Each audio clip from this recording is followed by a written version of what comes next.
Selamat datang di Mata Najwa, saya Najwa Shihab, tuan rumah Mata Najwa, dan sudah hadir di studio narasi Gubernur Jakarta periode 2017-2022, Anies Baswedan. Mas Anies, terima kasih sudah hadir ke narasi. Terima kasih sudah diundang kembali ke sini. Yes, Mas Anies, saya mau langsung to the point. Anda disebut belakangan ini ramai karena dua hal. Yang pertama, ramai disebut akan maju lagi di Jakarta lewat PDI Perjuangan, kemudian tidak jadi. Dan disebut akan maju ke Jawa Barat, juga oleh partai yang sama. Tapi kemudian tidak berlanjut. Saya mau tahu apa yang terjadi sampai gagal dua kali. Sebetulnya yang mengajukan saya menjadi calon gubernur di Jakarta itu ada 4 partai. Partai Nasdem, Partai PKB, PKS, dan PDI Perjuangan. Dan itu diusulkan oleh DPW, DPD kepada DPP-nya. Prosesnya berjalan. Kemudian kita tahu ada proses politik yang kita sekarang ini sudah dalam suasana yang normal-normal saja.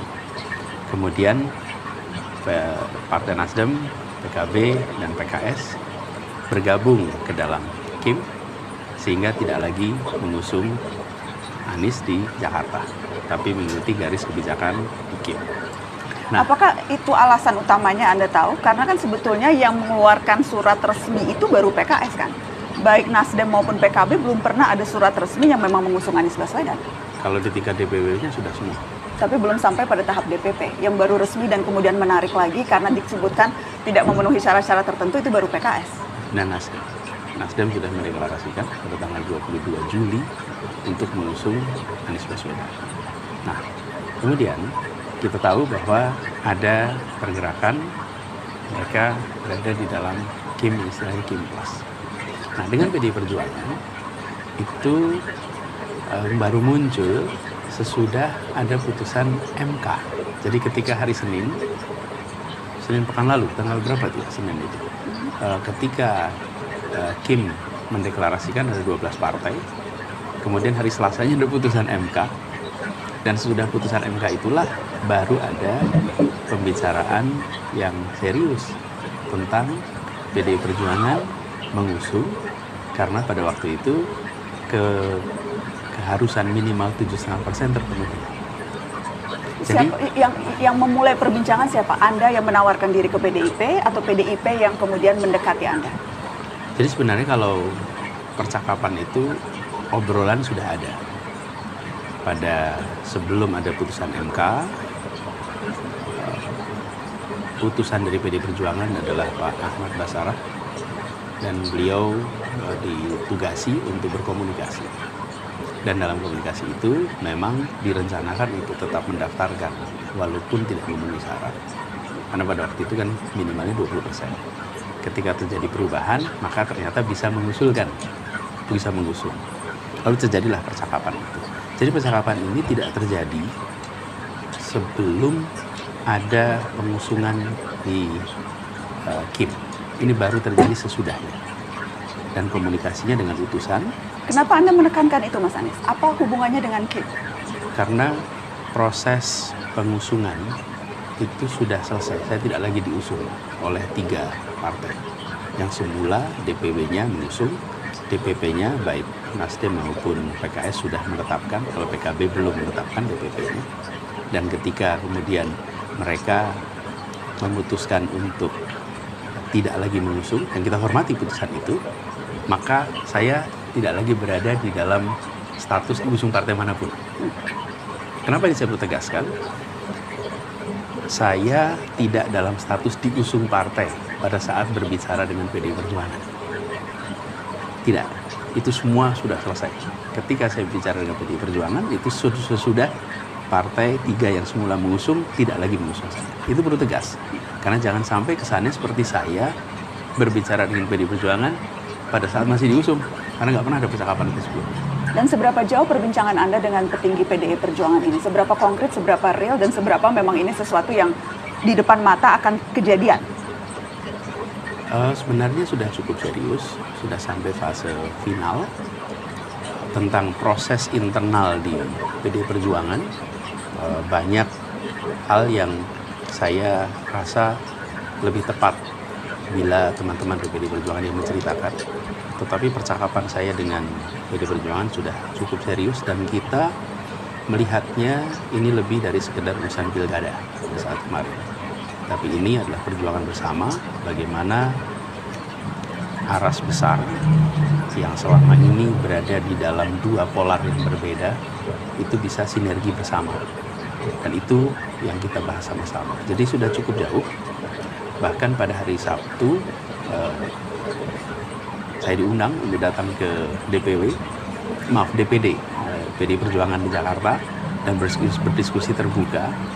Lalu kemudian pada hari Senin juga datang di DPP, kemudian ada perkembangan yang kemudian ternyata kita tahu bahwa diputuskan Pak Pramono Anung dan Pak Rano Karno. Apa yang terjadi di hari Senin itu ketika Anda sudah datang dan duduk hampir 2 jam bersama Rano Karno? Saya berbincang dengan Bang Rano Karno di sini dan dia bercerita berbincang 2 jam dengan Anda di hari Senin itu. Apa yang terjadi pada hari itu? Kalau yang terjadi pada yang saya bisa memberikan informasi yang saya saksikan dan saya alami.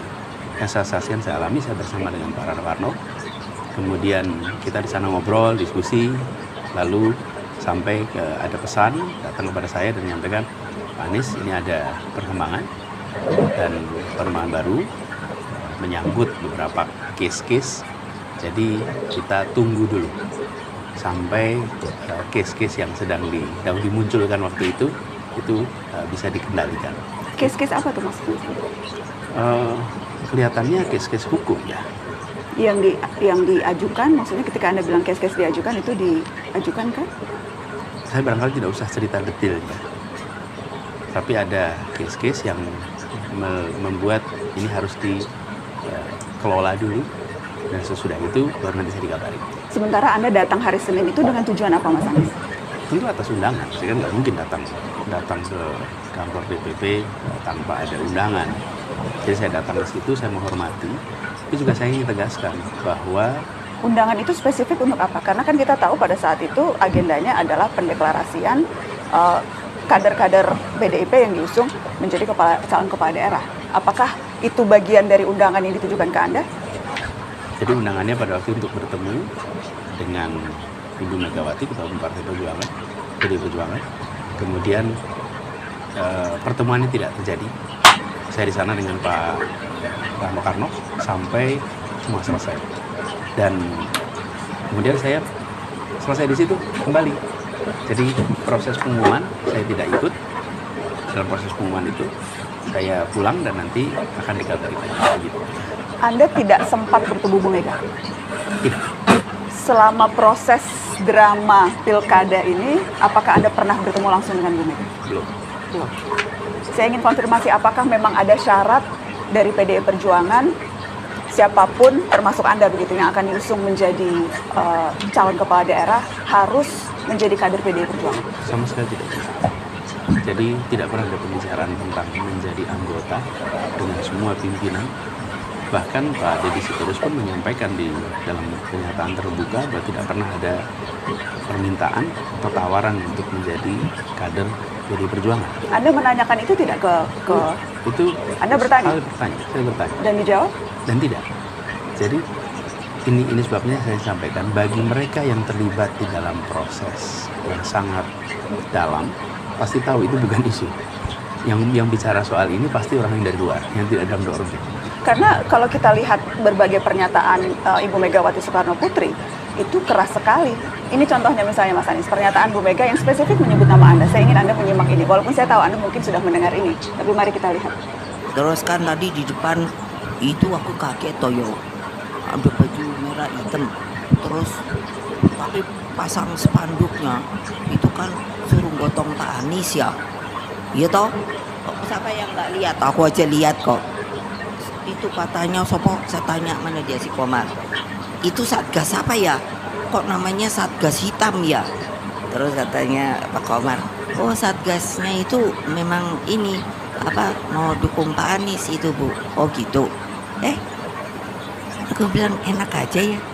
Ngapain gue suruh dukung Pak Anies? Dia bener nih kalau mau sama PDI. Kalau mau PDI jangan kayak gitu dong ya. Dia tinggal Mau nggak nurut ya? Lihat dong. Lihat tepuk tangannya, tan ibu-ibu aja nggak tepuk tangan. Hehehe. Bagaimana Mas Anies? Gini, jadi saya cerita sedikit ya proses dengan teman-teman di PDI Perjuangan. Bulan Mei yang lalu, Ketua DPD PDI Perjuangan itu menyampaikan keputusan dari DPD DKI Jakarta untuk mengusung Anies Baswedan. Jadi keputusan itu bukan saya diajak bicara, bahkan saya sampaikan pada Pak Amin rasa hormat. Kenapa? Karena ketika beliau jumpa saya itu bukan mengajak Pak Anies, saya ingin ngobrol ya, gimana kalau saya mengusulkan Pak Anies, enggak. Dia menyampaikan, Pak Anies, kami sudah memutuskan dan keputusan kami adalah Pak Anies sebagai calon dari PDI Perjuangan. Saya bilang, wah ini sesuatu yang saya tidak pernah bayangkan. Sudah, dan kita sepakati semua. Kami usulkan kepada DPP.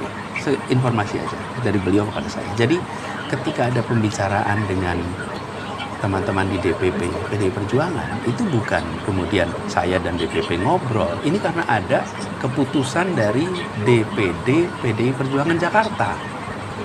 Jadi bukan kemudian ada sekelompok orang ngusulin dari luar, bukan. Ini adalah proses internal yang sudah terjadi. Tapi Mas Anies kan sudah jadi rahasia umum, apapun keputusan strategis di PDI Perjuangan itu yang memutuskan dia merupakan hak prerogatif Ibu Megawati Soekarno Putri. Dan kalau kita lihat berbagai pernyataan-pernyataan terbuka Megawati soal calon kepala daerah, kan bukan hanya tentang Mas Anies. Ketika ia mengumumkan kader yang diusung di Banten, Bu Airin yang juga sebetulnya kader Golkar, nadanya pun hampir sama. Harus kesan yang didapat adalah siapapun yang diusung oleh partai ini itu harus kader.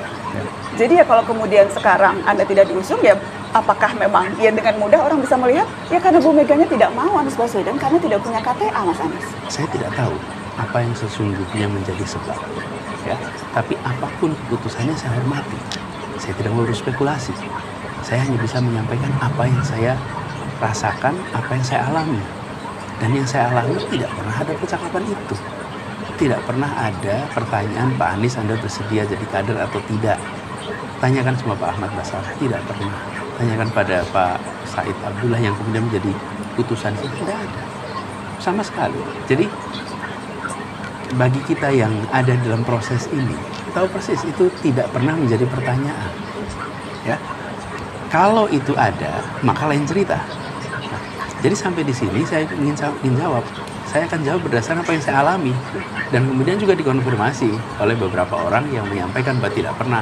Bahkan menyebutnya tidak pas kalau kemudian dikaderkan dua-duanya. Tapi satu dari luar, satu dari kader. Tapi itu keputusan di Ibu Megawati tentang keputusan itu. Jadi saya hormati keputusannya. Tapi saya perlu tegaskan bahwa tidak pernah ada percakapan itu. Jadi saya juga nggak bisa mengarang gitu, seakan-akan ada percakapan, nggak ada itu. Dan yang terjadi di Jawa Barat, apakah kurang lebih sama dari yang apa yang Anda alami? Karena tentunya kan selalu ada dua sisi dari sebuah peristiwa. Kalau gini, yang di Jawa Barat seperti apa? Nggak ada. Jawa Barat. Jadi Jakarta itu kita bahas serius, selesai. Udah selesai. Jadi tidak ada, dan kita tetap ngobrol. Bahkan sampai dengan sekarang juga kita tetap berkomunikasi. Kemudian pada hari Rabu saya dihubungi apakah bersedia bila dicalonkan di Jawa Barat. Dan pada saat itu saya sampaikan rasanya tidak. Kenapa rasanya tidak? Saya ini dicalonkan di Jakarta itu kan karena memang ada aspirasi dari warga Jakarta yang diungkapkan oleh 4 DPW partai. Jawa Barat kan tidak ada itu. Jadi saya jawab tidak. Nah, hari Kamis. Sorry, ini siapa Mas Anies yang kemudian meminta Anda? Saya nggak perlu sebutkan ya, namanya, tapi di kontak resmi dari mereka. Kemudian saya sampaikan jawaban itu. Selesai. Nah, hari Kamis muncul percakapan lagi. Kamis siang. Menanyakan ulang gimana situasinya, dan saya juga bertanya itu seperti apa. Nah, pada saat itulah kemudian ramai di media. Nah, ada beberapa hal yang menurut saya gini, saya perlu pertimbangkan. Kenapa? Bagaimanapun juga ini adalah sebuah undangan yang disampaikan dengan serius. Jadi saya sampaikan saya akan konsultasi. Saya konsultasi sana sini. Dan kemudian kesimpulannya adalah saya tetap tidak terlibat di dalam pilkada Jawa Barat, tapi saya tetap dalam posisi yang sekarang. Gitu. Apa saja faktor yang Anda pertimbangkan ketika kemudian memutuskan hal itu, Mas Anies? Satu, saya nggak mau jadi calon drop-dropan. Bukan aspirasi rakyat Jawa Barat. Tidak ada DPW yang mengusulkan, tidak ada rakyat Jawa Barat yang meminta. Kalau di Jakarta, rakyat Jakarta meminta. Di survei ada, angkanya lebih dari 40-an%. Kemudian di dalam DPD, DPW ada 4 partai yang mengusulkan. Ada memang aspirasi. Itu satu. Dan bagaimana kemudian Anda memaknai ketika tadi orang yang tidak mau Anda sebutkan namanya ini menyatakan ke Anda ingin mengusung begitu? Ya. Kalau kemudian bukan karena, dan Anda menjawab tidak ada aspirasi rakyat, jadi bagaimana memaknai permintaan yang diajukan oleh? Ya, saya menghormati itu. Kenapa? Karena mereka melihat, dia sampaikan bahwa Pak Anies ini adalah kesempatan untuk Anda tetap berdampak, untuk Anda tetap bisa memberikan manfaat pada orang banyak. Kami kemarin mencoba untuk di Jakarta, ternyata tidak, maka sekarang kita ingin mencoba Pak Anies, nih Jawa Barat. Sebuah kesempatan untuk Pak Anies bisa di sana memimpin, memberikan manfaat. Itu disampaikan dengan niat baik. Jadi, tanpa kemudian memberikan penjelasan kenapa yang di Jakarta tidak jadi dan tiba-tiba sekarang menawarkan Jawa Barat? Nggak perlu. Tidak perlu ada, kalau buat saya ya, ketika Ibu Mega memutuskan, itu 100% kewenangan ada pada beliau. Dijelaskan apapun ataupun tidak, itu hak beliau. Kita hormati. Sama kalau saya ambil keputusan, saya tidak harus menjelaskan. Tapi keputusan itu kita hormati. Jadi soal Jakarta, bukan soal ada penjelasan atau tidak ada penjelasan. Sudah diputuskan, hormati, selesai. Nah soal Jawa Barat, ketika kemudian mereka bilang, Pak Anies sayang Anda bisa berdampak di sana. Tapi saya melihat ini sesuatu yang bagi saya bukan hal yang aspirasi bawah. Terus yang kedua, saya melihat panggilan rakyat Jakarta itu adalah keinginan untuk mengembalikan kondisi yang sudah ada. Di Jawa Barat saya tidak merasakan itu. Hal lain adalah ini bukan sebuah kegiatan cari kerja. Kalau nggak dapat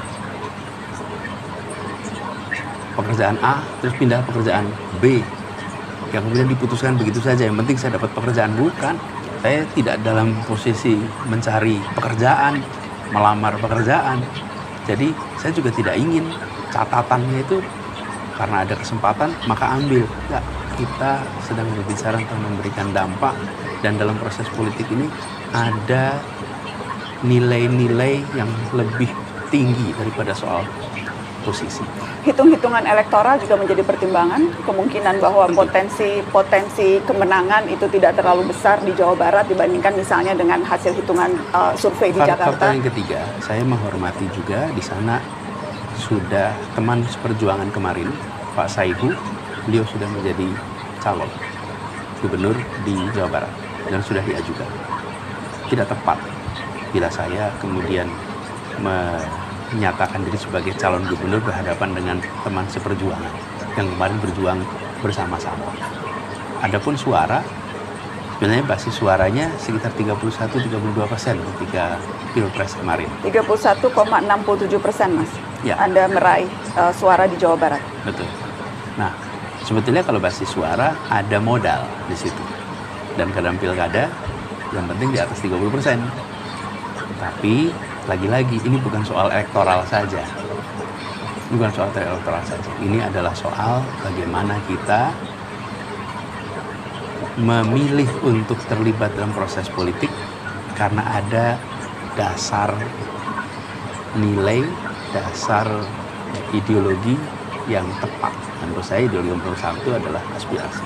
Oke, jadi kemudian Anda menolak tawaran yang disampaikan oleh PDI Perjuangan. Tetapi kemudian yang beredar setelah itu ada statement, minimal statement dari Ketua DPD PDI Jawa Barat, Ono Surono. Ada tangan-tangan dari luar yang tidak menghendaki Pak Anies diusung di Jawa Barat. Ketika wartawan bertanya spesifik menyebut Mulyono.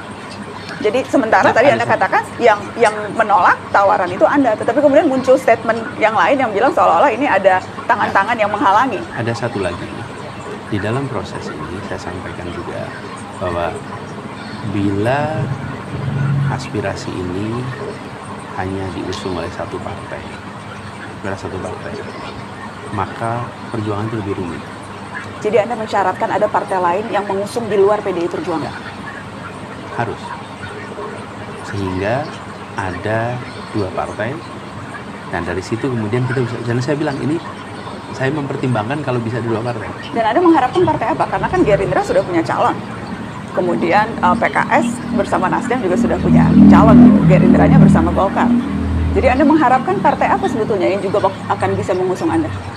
Saya tahu landscape Jawa Barat, dalam artian siapa dicalonkan. Yang saya tahu hanya Pak Deddy Mulyadi dengan Pak Saihu sebagai calon.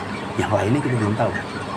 Jadi ketika saya sampaikan itu, mereka bicarakan. Nah, nampaknya ada partai-partai yang belum atau masih bisa mengusulkan, tapi tidak bisa mengusulkan. Dan saya rasa itu yang menjadi dugaan saya, itu yang menjadi salah satu pertimbangan mengapa Pak Ono menceritakan bahwa ada kendala. Itu adalah assessment saya. Anda membuat statement terbuka. Saya mau kutip, partai mana sekarang yang tidak tersandera oleh kekuasaan? Jangankan dimasuki, mencalonkan saja terancam bagi yang mengusulkan. Ini apa maksud Anda ketika bicara ini? Ini Anda bicara, apa dasar Anda bicara ini misalnya? Ya. Coba kita lihat ya, fenomena di beberapa tempat di mana seluruh partai diborong dan lawannya kotak kosong.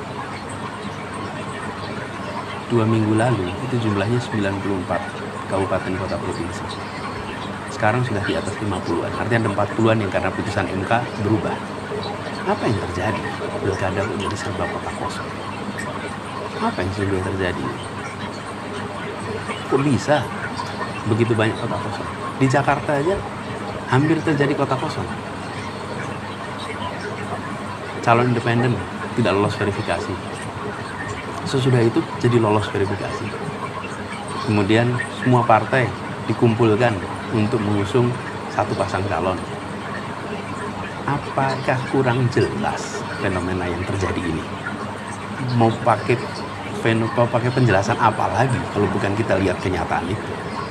Penjelasan bahwa ya ini real politik, partai punya hitung-hitungannya sendiri, negosiasi, bagian dari bargaining politik, melihat bagaimana masa depan partai masing-masing, tidak selalu melulu disempitkan bahwa ini ada intervensi kekuasaan kan Mas Anies. Partai politik kan biasa bargaining politik. Ya, ketika sampai kepada pemilihan, ini adalah tentang rakyat diberikan opsi untuk memilih. Dan itu artinya partai memiliki kedaulatan untuk mengusulkan, untuk mengusung. Tapi ketika partai kehilangan kedaulatan, ada yang tidak sehat. Jadi bukan salah partainya, tapi salah yang memberikan tekanan kepada partai. Tidak seharusnya. Dari mana tapi Anda bisa membuktikan itu Mas Anies?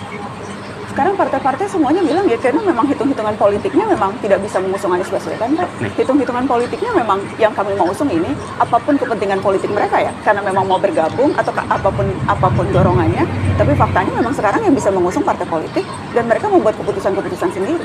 Karena itu hormati keputusannya. Tetapi kita tahu bahwa keputusan itu adalah keputusan yang merupakan pembalikan atas keputusan sebelumnya.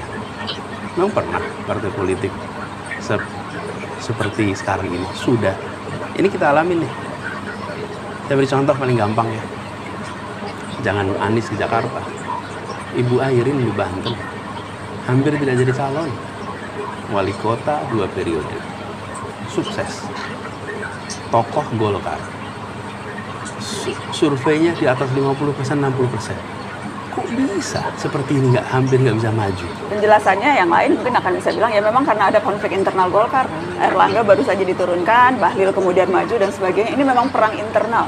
Selalu ada penjelasan yang bisa diberikan untuk setiap fenomena politik Mas Anies. Tidak melulu semuanya kemudian menjadi ini intervensi kekuasaan. Kalau partai memiliki kedaulatan, sudah dari dulu partai itu akan nyalon. Mana ada partai nggak mau nyalonin orang angkanya 60%. Anda dicalonkan oleh 3 partai politik kok ketika menjadi capres? Jangan Anies. Kenapa? Kalau Nah, Anies ketika Anda bilang tersandera kekuasaan semua partai, faktanya ketika Anda maju menjadi capres, ada 3 partai politik yang mendukung Anda, padahal Anda bukan kader PKB, Anda bukan kader Nasdem, Anda bukan kader PKS, tapi Anda dapat tiket dari 3 partai. Itu kan tidak tersandera kekuasaan sama saya. kita merasakan persis kenapa berinteraksi dengan pimpinan partai. Saya bersyukur sekali bahwa pimpinan partai seperti Nasdem, seperti PKB menceritakan apa adanya atas situasi yang dihadapi. Oke? Dan lebih rumit daripada Pilpres yang mereka hadapi.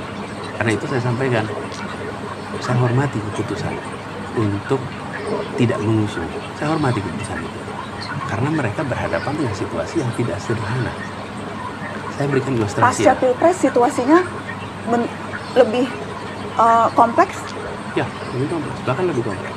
Nah, kalau kemudian partai memiliki kedaulatan dan partai boleh melaksanakan kedaulatan itu, kita akan menyaksikan berbagai partai itu punya calon. Nggak kita menyaksikan kota kosong sebanyak ini. Masa kota kosong sebanyak ini? Kalkulasinya kan tidak sesederhana itu, Mas Anies. Untuk bisa memajukan orang, perlu tentunya memastikan kadernya cukup bisa mumpuni, elektabilitasnya tinggi, kemudian punya dana yang cukup, kemudian bagaimana hitung-hitungannya, tentunya kan tidak sesederhana penjelasan yang tadi Anda sampaikan. Kalau jumlahnya 3, 5, 10 barangkali tempat itu ada calon-calon yang sangat populer sehingga tidak bisa dikalahkan. Ini kalau kita sampai hampir 10% dari pilkada, itu berarti kota kosong ada sesuatu. Dan sesuatu itu? Sesuatu itu adalah pengendalian. Oleh Siapapun yang bisa memiliki kekuasaan, tidak bisa dikendalikan tanpa kekuasaan. Nah, apakah ini adalah satu pihak, dua pihak? Kita harus lihat ya. Tapi harus ada pengendali, mungkin. Mas Anies, Anda ini dianggap playing victim ya? Mengatakan seperti ini setelah Anda gagal dapat tiket. Sebelumnya tidak pernah sekencang ini Anies Baswedan. Saya itu bukan gagal dapat tiket. Saya ini gagal, saya tidak dapat boarding pass, tapi tiket udah dapat. Tidak bisa terbang, Mas Anies? Iya, nanti kan saya ada. Coba bayangkan. Tidak. Jadi ini bukan playing victim. Ini victim beneran. Ini cerita tentang bagaimana kedaulatan partai yang sedang mereka gunakan, terus kedaulatannya hilang. Victim beneran, tapi mungkin Mas Anies yang jelas kan itu kayak rumus standar nih. Politik kita tuh melodramatik dan politisi itu biasanya paling mudah memainkan rumus korban. Korban tidak dapat boarding pass, dijegal, tidak bisa maju kontestasi. Minimal itu narasi yang berkembang, dikembangkan oleh pendukung Anda dan sekarang kemudian juga Anda sampaikan begitu. Jadi ini memang peran yang sedang Anda mainkan? Ini adalah kenyataan yang disaksikan oleh rakyat Jakarta dan rakyat Indonesia. Ketika kenyataan disampaikan, coba kita lihat nih kenyataannya. Partai sudah mengusulkan, partai sudah memproses, kemudian satu-satu dalam posisi tidak bisa melanjutkan. Tidak bisa melanjutkan. Apa sulitnya menyerahkan pilihan itu pada rakyat? Serahkan aja pada rakyat. Tapi tidak. Nah, justru ini ya. Kenapa ini bisa berbahaya pada demokrasi kita? Kita menempatkan demokrasi itu sebagai sebuah media untuk mengelola perbedaan aspirasi secara damai. Nah, ketika perbedaan aspirasi itu muncul, kemudian proses politik mencari titik temu. Kalau tidak tercapai titik temu, serahkan kepada rakyat untuk menentukan. Nah, dalam pencalonan begitu. Aspirasi A, aspirasi B, aspirasi C, kalau pilkada nih. Partai-partai kemudian membawa aspirasi itu. Lalu menyerahkan kepada rakyat untuk silahkan rakyat memilih. Nah, yang sedang terjadi adalah aspirasi A, aspirasi B, aspirasi C itu dikendalikan. Sehingga yang ditawarkan kepada rakyat adalah yang oleh kesepakatan apapun itu, apakah itu perintah, apakah itu rundingan, disepakati dan tidak diserahkan kepada rakyat. Jadi peristiwa yang dialami bukan saja, kalau saya menceritakan ini seakan hanya soal Anies. Bukan, ini adalah bagaimana proses demokrasi kita yang dijaga untuk sehat. Kalau tidak ada itu, buat apa kita semua ini ada pilkada? Sepakati aja satu nama, terus menerus. Dan kemudian kota kosong aja semuanya. Kan jadi begitu kemudian. Dan Anda merasa bahwa memaksakan kesepakatan itu didorong oleh pengendali kekuasaan. Itu yang Anda katakan, Mas Anies? Kita nggak tahu sesungguhnya siapa yang mengendalikan ini semua. Kita bisa berspekulasi. Tapi kita kalau ditanya, siapa tidak bisa tahu saya. Karena yang jelas itu kan narasi yang kemudian berkembang. Sedemikian sampai Presiden Jokowi ditanyai wartawan soal itu. Spesifiknya kita akan dengar apa kata Presiden Jokowi. Pak Anies itu tidak bisa maju di Pilkada DKI sama Jabar dan Bapak dituding sebagai salah satu yang... Oh, saya itu kan dituding kan banyak banget. Enggak masalah itu saja, dituding mencegat, dituding menghambat, dituding... Ya tapi kan memang itu urusan partai politik. Mau mencalonkan dan tidak mencalonkan itu urusan koalisi, urusan partai politik, ada mekanisme, ada proses di situ. Saya bukan ketua partai, saya juga bukan pemilik partai, supaya tahu semuanya. Apa urusannya? Bagaimana Anda membaca statement Pak Jokowi ini? Kalau Presiden menyampaikan pernyataan, ya kita percayai. Ini pernyataan Presiden. Saya itu urusan partai politik, mau mencalonkan tidak mencalonkan itu urusan koalisi, urusan partai politik, ada mekanisme, ada proses di situ. Dan itu memang sesuatu yang Anda lihat terjadi kan? Ya. Semuanya mekanisme partai politik. Buktinya Nasdem begitu belum ditetapkan resmi juga sudah datang ke Hambalang. Pak Prabowo juga sudah bertemu dengan Caimin. Bahkan tidak lama setelah ketahuan bahwa Pak Prabowo yang menjadi pemenang Pilpres. Jadi pertemuan-pertemuan itu kan menandakan bahwa memang sesungguhnya ya ini keinginan independen dari masing-masing partai yang memang mau bergabung dengan pemerintah yang akan berkuasa. Dan bagian dari konsekuensi itu tentunya ya sama dengan menentukan siapa calon-calon yang mau diusung di daerah-daerah strategis termasuk di Jakarta. Wajar saja kan Mas Anies? Ya, makanya itu kita hormati keputusannya. Kita hormati keputusannya. Nah, yang menarik adalah bagaimana sebuah partai sudah mengambil keputusan, kemudian ruang kebebasan itu hilang, sehingga dia harus taat kepada keputusan koalisi bersama. Ruang kebebasan yang hilang atau memang faktor-faktor negosiasi yang berbeda? Apapun itu. Tapi dan itu sah-sah saja kan dalam partai politik? Iya, karena mengambil, mengubah posisi dan sebagainya? Ya. Begini, sebagai sebuah keputusan itu dihormati. Oke. Di sisi lain, aspirasi rakyat yang sudah dititipkan lewat partai politik kemudian mengalami kemampatan. Yang harus menjelaskan bukan saya, yang harus menjelaskan adalah partai politik. Kenapa? Karena ada aspirasi rakyat diwujudkan dalam bentuk usulan dari masing-masing daerah yang kemudian pimpinan partai mengambil keputusan. Oke. Itulah sebabnya kenapa saya katakan tadi, kalau kita ingin demokrasi kita ini sehat, maka proses pemilihan orang melalui pilkada itu mencerminkan aspirasi yang ada di rakyat, supaya demokrasi kita sehat. Tapi ketika kemudian elit menyeleksi dengan berbagai macam alasan yang tidak sesuai dengan aspirasi rakyat, di situ ada mismatch. Mismatch inilah yang akan membuat hasil pemilu memang legitimate secara hukum, tetapi kekuatan moral di depan rakyat menjadi berkurang. Kenapa? Karena apa yang menjadi aspirasi tidak terungkapkan di situ. Mas Anies, itu kalau tadi kita melihat proses ini dari sisi partai politiknya. Saya ingin bertanya dari sisi Anda sebagai politisi. Apa misalnya refleksi Anda atas berbagai langkah dan pilihan-pilihan politik yang Anda ambil selama ini yang mungkin saja banyak berpengaruh pada hasil yang kita lihat sekarang, tidak bisa maju di pilkada? Ya.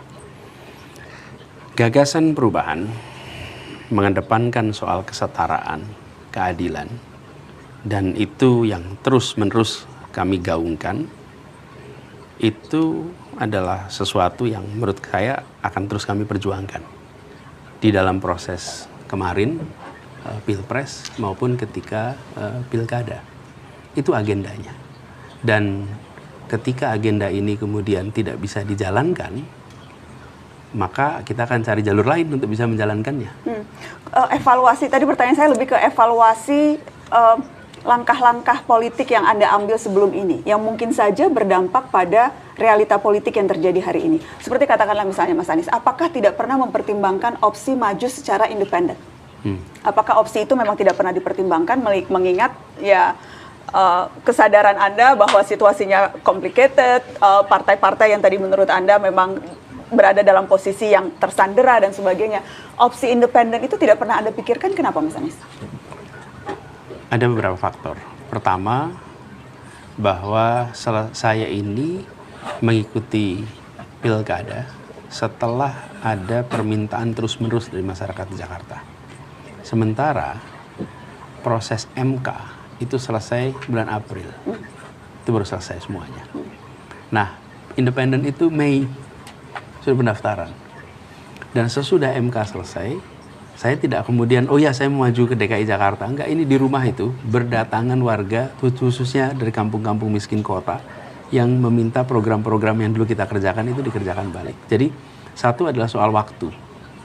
Waktu bahwa pilkada, independen itu pendaftarannya bulan Mei, dan pada waktu itu saya masih dalam fase, kita pertimbangkan dah, ini bukan kemudian, oh ya langsung mau ikut pilkada. Itu satu. Yang kedua, pada masa itu pun partai-partai dalam posisi kita akan mengusung dan percakapan sudah terjadi. Jadi dua faktor itu yang membuat tidak melakukan rute pilkada. Rute independen. Anda menyesalkan itu? Nggak ada yang saya sesali atas seluruh proses ini, karena saya yakin bahwa semua usaha yang kita jalani itu usaha yang satu menjaga tata nilai, yang kedua pasti ada hikmah dari semua proses yang kita lewati ini. Oke, opsi independen karena tadi tidak cukup waktu. Bagaimana dengan opsi tidak cukup waktu dan pada waktu itu belum memutuskan akan maju atau tidak? Ya. Waktu itu Anda masih berkontemplasi apakah kemudian akan maju atau tidak? Sesudah ada banyak permintaan warga, baru saya memutuskan untuk maju. Bagaimana dengan opsi bergabung dengan partai politik yang sudah mengusung Anda menjadi kader partai politik? Itu opsi yang pernah Anda pertimbangkan tidak, Mas Anies? Bukan hanya pernah saya tawarkan. Anda menawarkan diri Ya. menjadi kader? Ya. Partai apa? Salah satu dari 3 partai pengusung. Ketika Pilpres kemarin, saya sampaikan bahwa karena saya sudah diusung, maka saya siap untuk menjadi kader. Tapi justru dijawab oleh pimpinan partainya, nggak perlu jadi kader. Karena kita tetap akan mengusung, Anda jadi kader atau tidak. Justru kalau Anda tidak jadi kader, maka 3-3 ini bisa mengusung dengan leluasa, nggak ada beban. Karena Anda bukan menjadi bagian dari salah satu. Tapi opsi itu saya tawarkan. Dan kemudian, kenapa waktu itu Anda merasa perlu menawarkan itu untuk mensecure kandidat pencalonan, atau karena memang Anda merasa di negeri ini kalau tidak jadi kader parpol itu akan sulit untuk bergerak dalam sistem politik? Nah, saya melakukan ini sebagai usaha saya untuk bisa memberikan dukungan kepada partai yang mengusung. Karena mengusung, maka saya akan dukung dengan cara saya menjadi anggota. Tapi ternyata malah justru, sudahlah Anda jadi milik semua saja, milik 3-3-nya, jangan milik salah satu. Milik 3-3-nya, sehingga Anda bisa pakai seragam 3-3-nya, bukan seragam satu aja. Jadi itu. Ada 3 partai yang mengusung Anda waktu itu? Ya salah satu lah. Nasdem, PKS, PKB. Ini partai yang pertama kali mengusung? Udah salah satu lah pokoknya. Yang warnanya yang Anda pakai sekarang bajunya? Ini kan selalu dipakai bajunya nih. Warna biru, yang baru kongres. Ini kan selalu saya pakai bajunya. Oke, saya menghargai kalau Anda tidak mau menyebut. Tapi yang jelas opsi itu pernah Anda sampaikan. Oh iya. Jadi Anda memang berkeinginan, Anda memang merasa kalau mau dapat posisi, kalau mau berkuasa, kalau mau membuat perubahan di negeri ini, ya harus lewat partai politik, ya harus jadi kader partai politik. Kalau tidak ya akan susah untuk dapat dicalonkan. Begini. Gitu kan Mas Anies? Memang kuncinya itu kan? Jadi gini, jadi kader atau tidak itu bukan sesuatu yang dijauhi, sama sekali tidak, sama sekali tidak. Jadi kalau bahkan pada saya ceritakan dalam Pilpres itu saya menawarkan untuk menjadi kader, dan institusi partai politik ya memang institusi yang ada untuk mengikuti kontestasi, itu kenyataannya. Dan saya mencatat, Mas Anies, jejak langkah politik Anda. Anda ikut konvensi Partai Demokrat 2014. Kemudian Anda maju Pilkada 2017 lewat PKS dan Gerindra. Anda maju Pilpres lewat Nasdem, didukung PKS dan PKB. Pilkada 2024 hampir maju lewat 4 partai politik dan kemudian tidak jadi. Kutu loncat Anies Baswedan nih, petualang politik, hanya mau memanfaatkan partai-partai, tidak mau berkeringat, maunya hanya dapat jabatan, tidak mau terikat, tidak mau susah-susah, maunya langsung di posisi paling atas. Dari semua itu yang tadi disebut, saya diundang oleh partai politik. Saya tidak mendatangi dan minta. 2013 saya diundang untuk mengikuti konvensi. Yang mengundang Pak Jero Wasik. Dijelaskan, dan pada waktu itu saya juga termasuk berpandangan bahwa yang namanya proses nominasi itu harus ada proses seleksinya. Makanya ketika saya sering mengatakan itu, waktu itu saya sebagai pengamat, dan sebagai pengamat saya diundang, ya saya ikuti sebagai konsekuensi dari apa yang menjadi pikiran saya. Kemudian ketika Pilkada 2016, 2017, jelas saya berada dalam posisi diundang untuk ikut last minute. Anda baru di reshuffle waktu itu, Mas? 2 bulan sudah saya reshuffle, dan saya bukan menjadi bagian dari Gerindra ataupun PKS. Saya diundang untuk menjadi calon dan saya terima undangan itu. Jadi posisinya saya mendapatkan undangan untuk ikut. Lalu ketika Pilpres kemarin dimulai dengan Partai Nasdem, dan Pak Surya Paloh melakukan langkah yang sangat berani pada waktu itu. Karena beliau mengundang saya untuk menjadi calon, beliau menetapkan saya sebagai calon, belum ada partai yang lain. Dan konsekuensi dari beliau menetapkan Anies sebagai calon, dia mengalami tekanan politik yang luar biasa. Yang luar biasa. Jadi kalau tadi bilang nggak ada tekanan politik, itu nyata dialami oleh Partai Nasdem. Dan selama itu Pak Surya Paloh tidak bergeming sampai ke ujung, sampai selesai Pilpres. Apakah saya datang mendaftar? Tidak. Beliau mengundang. Jadi boleh aja dilihat dalam rekam jejak itu. Rekam jejaknya adalah rekam jejak saya mendapatkan undangan. Dan kenapa saya melihat ini perlu saya tegaskan? Alhamdulillah kita ini bekerja bersama. Kalau saya sering analogikan begini. Ada yang bisa menyetir tapi tidak ada kendaraan. Ada yang punya kendaraan tapi nggak ada yang nyetir. Dan kemudian kita kolaborasi antara saya sebagai calon dan partai sebagai pengusung. Jadi ini bukan sekedar saya datang lalu melakukan transaksi lalu kemudian saya beli partai, enggak tuh. Partai mengundang saya dan saya menerima ini sebagai panggilan tugas karena proses politik harus lewat partai politik. Jadi itu yang terjadi. Boleh aja dilihat rekam jejak itu semua.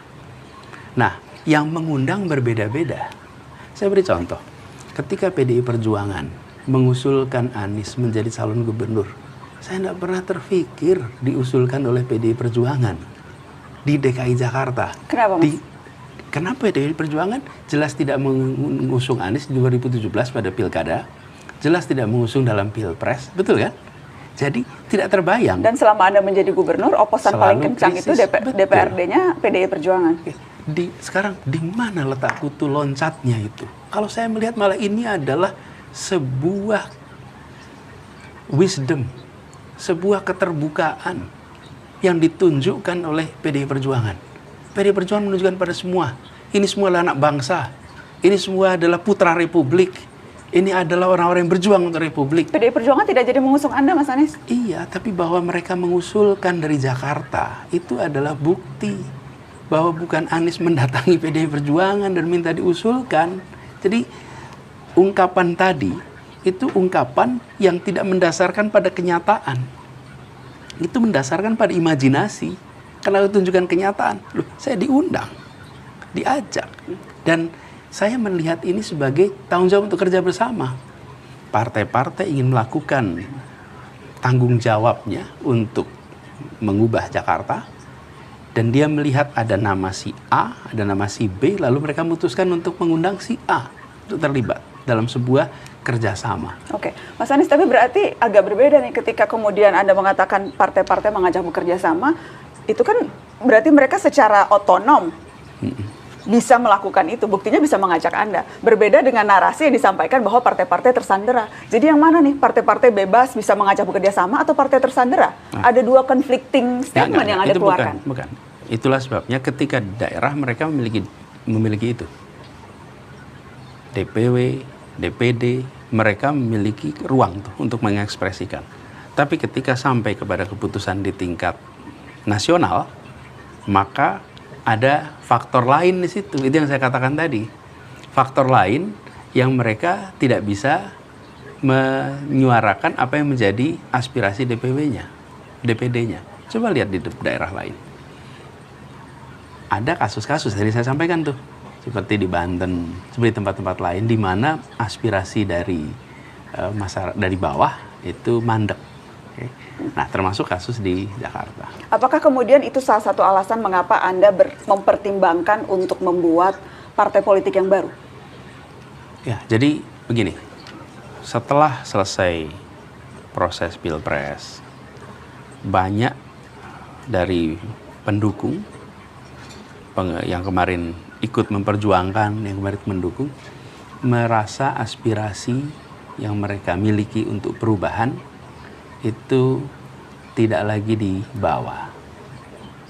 Kenapa? Karena keinginan untuk melakukan perubahan dititipkan kepada partai-partai, kemudian partai-partai ini tidak lagi berada di dalam posisi perubahan, tapi sudah ikut pada posisi keberlanjutan.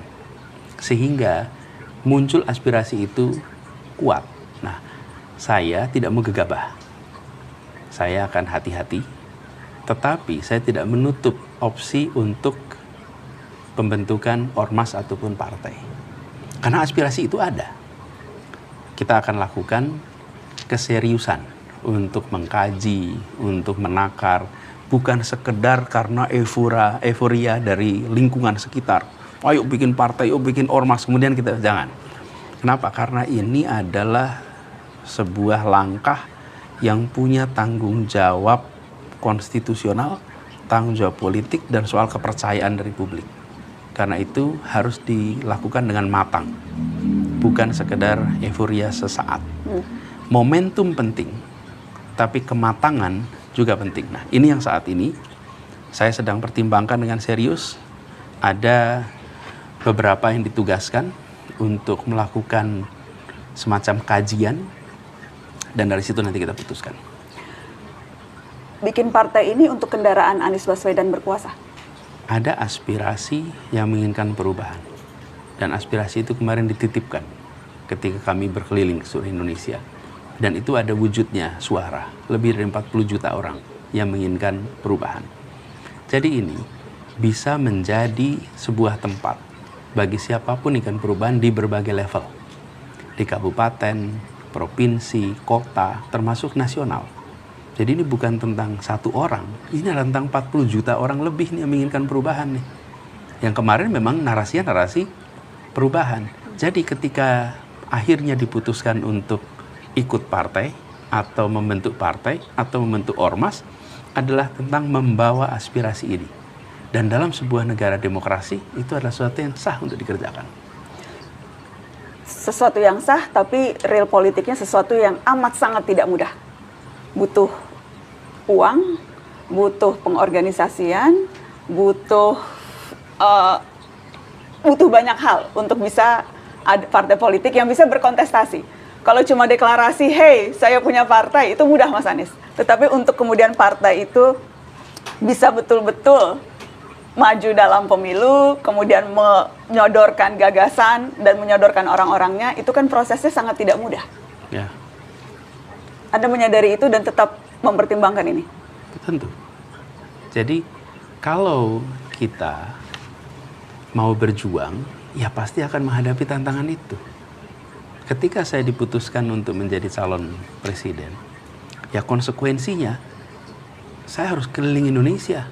Saya ketika ketemu dengan jurnalis internasional, ketemu saya, Pak Anies jadi capres Indonesia itu sulit Pak Anies. Ini ukurannya itu dari Aceh sampai Papua, itu seperti dari London sampai Ankara. Berat sekali buat Anda sebagai calon. Kemudian penduduknya 270 juta lebih.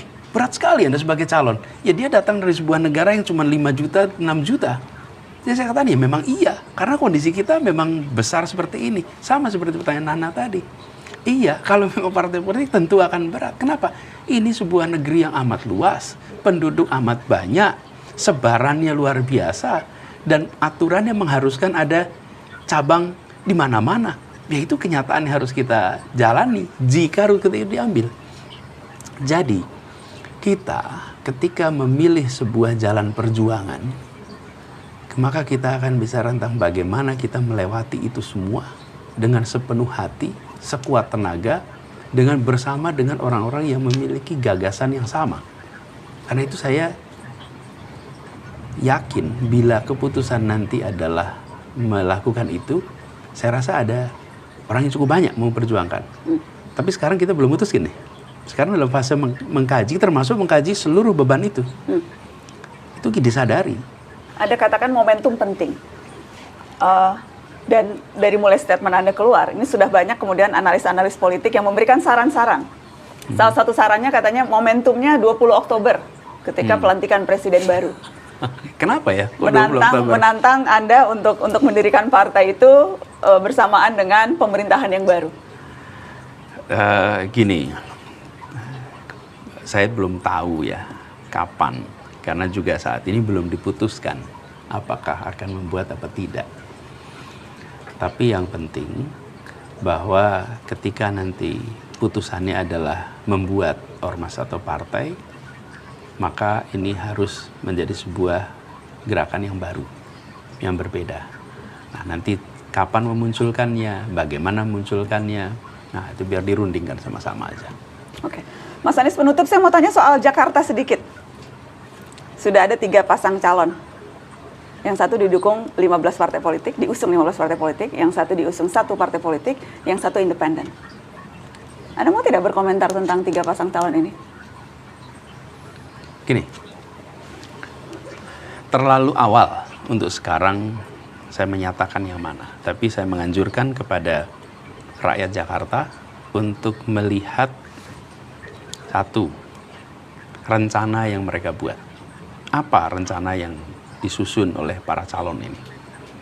Kemudian yang kedua, lihat rekam jejak atas masing-masing calon. Apa saja yang sudah mereka hasilkan, apa saja yang mereka sudah perbuat di masa lalu. Karena itu dasar untuk menilai ke depan. Kemudian yang ketiga, seberapa dekat mereka dengan ide gagasan yang mereka bawa. Sehingga itu akan bisa menyatu. Lalu setelah itu semua ada, bandingkan dengan apa yang menjadi keinginan. Tidak mungkin bisa ketemu dengan pilihan yang 100% sama, nggak mungkin. Tapi bisa membandingkan. Saya kira-kira samanya 50% dengan si A. Mungkin 70% dengan si B. Mungkin 30% dengan si C. Itu kira-kira begitu. Nggak mungkin 100% 100%. Pasti ada seperti itu. Jadi menganjurkan untuk membandingkan. Lalu, yang menurut saya juga krusial di sini adalah pastikan Jakarta ini perhatikan masalah yang ada di kota kita dan relevansi dengan program mereka. Itu. Ada satu agenda yang Anda mau titipkan ke 3 paslon ini yang menurut Anda urgent harus mereka perhatikan? Dari sekian banyak PR Jakarta yang belum terselesaikan. Kami sudah menyusun lengkap gagasan untuk Jakarta 2025-2030. Dan pada waktunya nanti kami akan sampaikan itu kepada masyarakat Jakarta dan mudah-mudahan mereka akan bisa memanfaatkan itu. Jadi ketika kami memutuskan untuk maju di Jakarta, itu ada 2 track. Satu adalah track untuk proses pemilihannya, satu adalah track tentang substansi kebijakannya. Nah, yang substansi kebijakan udah jadi, dokumennya udah ada, dan udah siap untuk dimasukkan kalau kemarin didaftarkan. Nah, ini yang nanti kami pada waktunya akan sampaikan ke publik. Anda akan mengendorse salah satu pasangan tidak? Karena PDI Perjuangan misalnya sudah mengatakan, ya kalau didukung Anies Baswedan, mereka akan sangat senang. Ya. Pada saat ini belum ada dukungan kepada pihak manapun, tidak menutup kemungkinan, tapi kita akan lihat dalam perkembangannya nanti seperti apa. Pendukung militan Anda menyuruhkan untuk golput, tidak usah memilih 3 pasangan yang ada. Anda menyetujui seruan golput dari pendukung Anda?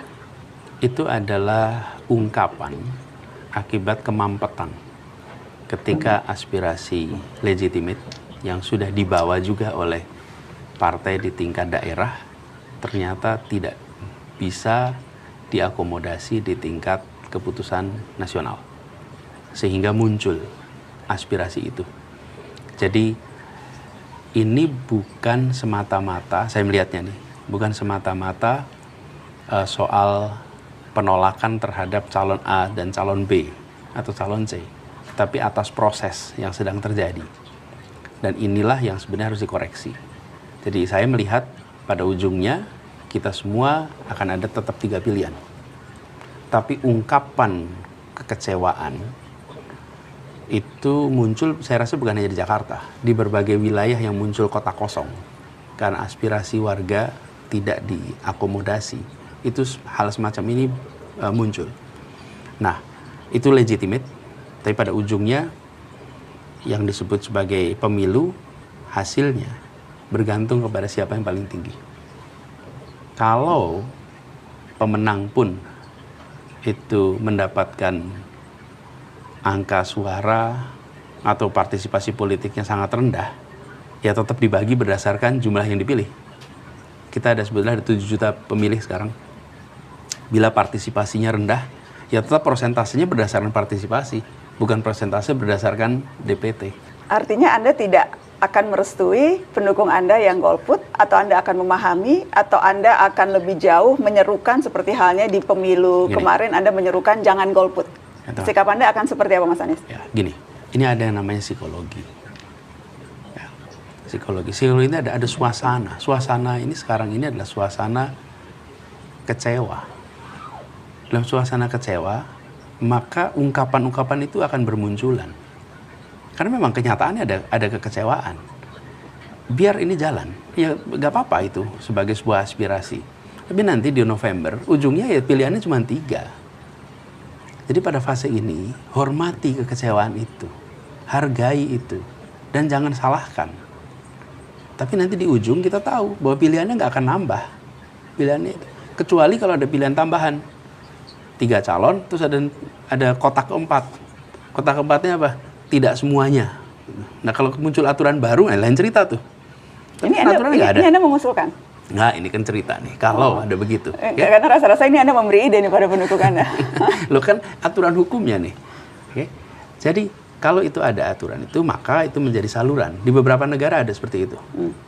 Nah, jadi poin saya adalah ungkapan yang sekarang ada itu adalah ungkapan kekecewaan tadi Anda bilang. Cerminan dari kondisi sekarang. Oke. Sementara pemilu masih 3 bulan lagi. Kita lihat ke depannya. Tapi kita harus realistis. Pada ujungnya hanya ada nama 3 untuk dipilih. Pertanyaan terakhir, menyambung yang tadi Anda katakan, pendukung Anda kecewa. Anda kecewa, Mas? Saya mensyukuri semua yang saya jalani. Saya menyesal tidak bisa membawa aspirasi rakyat miskin kota. Dan saya sampaikan permintaan maaf pada mereka. Nana, sebelum saya datang ke sini, siang tadi, serombongan dari kampung akuarium datang ke rumah. Menangis mereka di rumah. Mereka memeluk, menangis, dan menyatakan kami ini gelap sekarang. Betul-betul, saya sudah pakai dasi jas karena saya akan menjadi saksi nikah. Mereka datang dan menyampaikan dengan tangisan, Pak Anies, kami gelap. Itu yang membuat saya merasa punya beban moral. Itu yang membuat saya merasa kemarin harus berjuang. Kemarin pada saat MK memutuskan bahwa boleh 7,5%, besoknya kemudian Balek membuat rapat malam itu. Nah, lebih dari 30 kampung di Jakarta bikin doa bersama, jangan sampai terjadi paripurna besok. Itu rakyat miskin kota. Itulah yang menjadi beban saya. Itu yang saya rasakan. Kalau soal calon dan tidaknya, Allah sudah ngatur itu semua. Penyesalan saya bukan soal jadi calon. Penyesalan saya adalah ini adalah aspirasi rakyat kecil yang dititipkan bertahun-tahun. Dan saya hari ini tidak bisa membawa itu di dalam proses politik. Itu satu-satunya hal yang menjadi beban buat saya. Dan kalau saya bicara dengan calon manapun, saya akan ngomong soal ini. Tadi saya bilang sama mereka, udah Mbak Diani, namanya Darmadiani, Mbak Diani, tenang, bismillah. Nanti saya akan, nggak bisa, sudah semua emosional. Semua emosional. Dan itu ya, Nana, yang saya alami selama beberapa bulan terakhir ini. Jadi, bagi saya, bukan soal menjadi calon dan tidak, tapi misi ini yang saya rasakan sebagai beban karena saya tidak bisa laksanakan. Mudah-mudahan ada jalan lain untuk ini bisa tetap dikerjakan sehingga rakyat miskin kota di Jakarta bisa mendapatkan ketenangan, keteduhan, kenyamanan walaupun mereka masih prasejahtera. Karena itulah yang kami berikan ketika 5 tahun saya bertugas di Jakarta. Mas Anies Baswedan, terima kasih sudah hadir ke Mata Najwa, sudah datang ke studio Narasi. Sama-sama. Terima Terima kasih kasih sudah mengundang. Terima kasih. Terima kasih Anda sudah menyaksikan Mata Najwa. Assalamualaikum.